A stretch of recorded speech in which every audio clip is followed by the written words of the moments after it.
ನಾಡಿನಾದ್ಯಂತ ಇಂದು ವರಮಹಾಲಕ್ಷ್ಮಿ ಹಬ್ಬದ ಸಂಭ್ರಮ ಮನೆ ಮಾಡಿದ್ದು, ಮಂಗಳೂರಿನ ಕುದ್ರೋಳಿ ಶ್ರೀ ಗೋಕರ್ಣನಾಥೇಶ್ವರ ದೇವಾಲಯದಲ್ಲಿಯೂ ಹಬ್ಬದ ಪ್ರಯುಕ್ತ ವಿಶೇಷ ಪೂಜೆ ನೆರವೇರಿತು. ತಾಯಿ ವರಮಹಾಲಕ್ಷ್ಮಿಗೆ ವಿಶೇಷವಾಗಿ ಅಲಂಕರಿಸಿ ಸುಮಂಗಡಿಯರು ಪೂಜೆಯನ್ನ ಸಲ್ಲಿಕೆ ಮಾಡಿದರು. ಕೊರೋನಾ ಹಿನ್ನೆಲೆ ಸೀಮಿತ ಸಂಖ್ಯೆಯಲ್ಲಿ ಸುಮಂಗಡಿಯರು ಕ್ಷೇತ್ರಕ್ಕೆ ಆಗಮಿಸಿ ತಾಯಿಯ ಆಶೀರ್ವಾದಕ್ಕೆ ಪಾತ್ರರಾದರು. ಕ್ಷೇತ್ರದ ದೇವತೆ ಶ್ರೀ ಅನ್ನಪೂರ್ಣೇಶ್ವರಿಗೂ ವಿಶೇಷವಾಗಿ ಆಭರಣ ಹಾಗೂ ಹೂವುಗಳಿಂದ ಅಲಂಕಾರ ಮಾಡಲಾಗಿತ್ತು.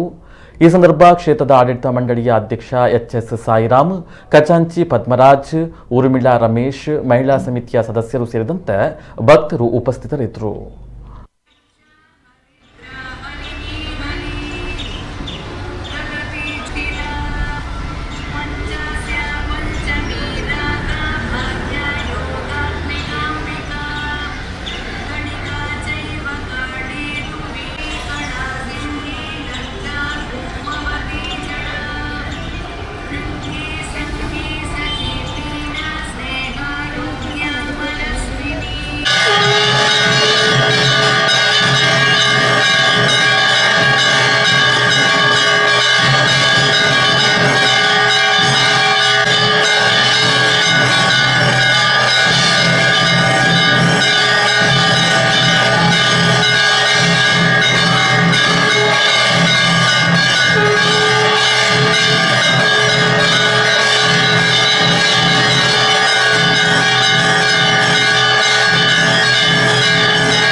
Yeah.